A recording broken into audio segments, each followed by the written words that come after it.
जय सेवा, जय आदिवासी, जय जोहार। मित्रों इस चैनल के माध्यम से मेरा बस एक ही उद्देश्य है कि जो भी मेरे आदिवासी भाई बहन यह वीडियो देखे उसे ध्यान से देखे, सीखे, समझे और जितना भी हो सके ज़्यादा से ज़्यादा हमारे समाज के लोगों में शेयर करे, ताकि आदिवासी समाज की जो बातें और इतिहास हम नहीं जानते वो हमारा पूरा समाज जाने और जागरूक हो।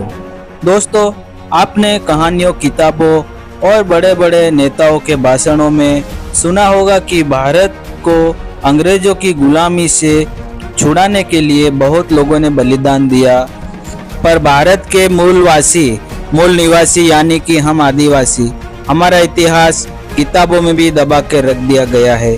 तो दोस्तों, आज हम हमारे क्रांतिकारियों और उनके द्वारा किए गए जल, जंगल, जमीन की रक्षा के लिए विद्रोह और अनेक आंदोलनें हैं, उसमें हम आज जानेंगे संथाल विद्रोह।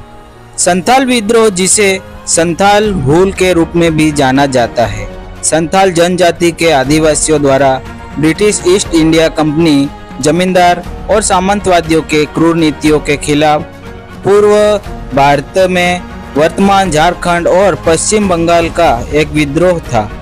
यह 1855 को शुरू हुआ और 1856 तक चला।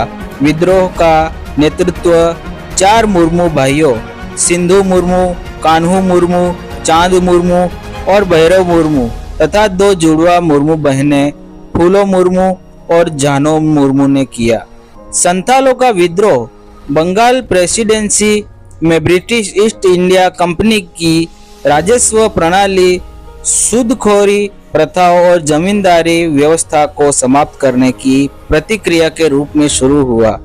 यह स्थानीय जमींदारों, पुलिस और ब्रिटिश ईस्ट इंडिया कंपनी द्वारा स्थापित कानूनी प्रणाली की अदालतों द्वारा लागू एक विकृत राजस्व प्रणाली के माध्यम से प्रचारित औपनिवेशिक शासन के उत्पीड़न के खिलाफ एक विद्रोह था। 1832 में ईस्ट इंडिया कंपनी ने वर्तमान झारखंड में दामिनेको क्षेत्र का सीमांकन किया और संथालों को इस क्षेत्र में बसने के लिए आमंत्रित किया।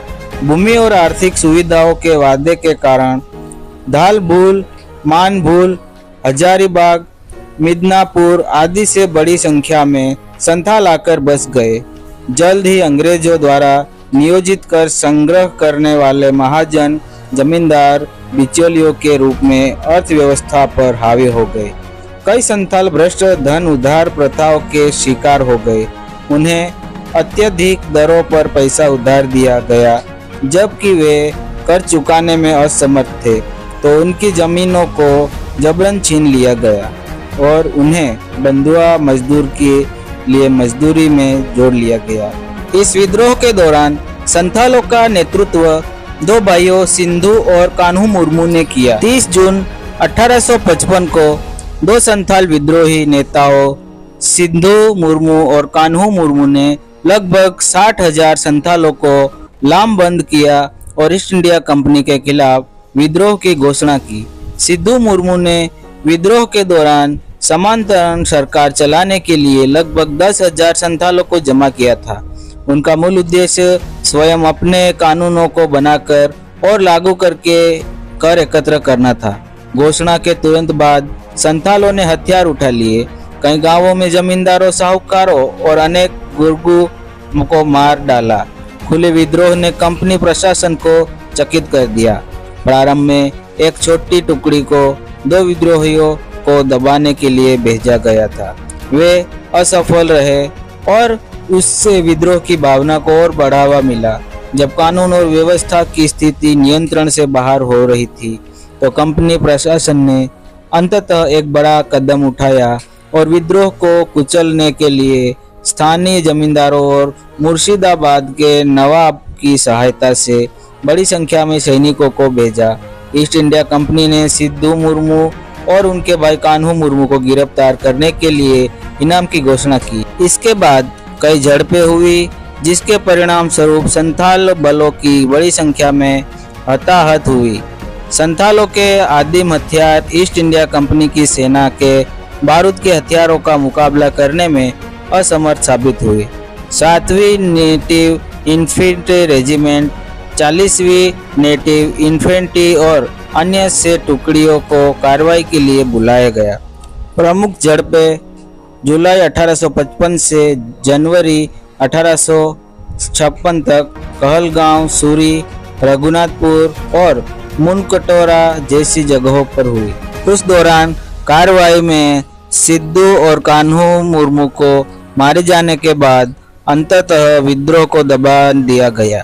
विद्रोह के दौरान संथाल झोपड़ियों को ध्वस्त करने के लिए मुर्शिदाबाद के नवाब द्वारा आपूर्ति किए गए युद्ध हथियारों का उपयोग किया गया। इस घटना में 15,000 से अधिक आदिवासी मारे गए। तो दोस्तों, अगर ये आपको ये वीडियो अच्छा लगा हो तो वीडियो को लाइक कीजिए, शेयर कीजिए और चैनल को सब्सक्राइब कीजिए और बेल आइकन को दबाना ना भूलें, ताकि हम अपने समाज के जानकारी और इतिहास को आपके सामने हर रोज प्रस्तुत कर सके। अगली वीडियो आने तक आप खुश रहे, आपका परिवार खुश रहे। धन्यवाद। सेवा जोहार। जय आदिवासी।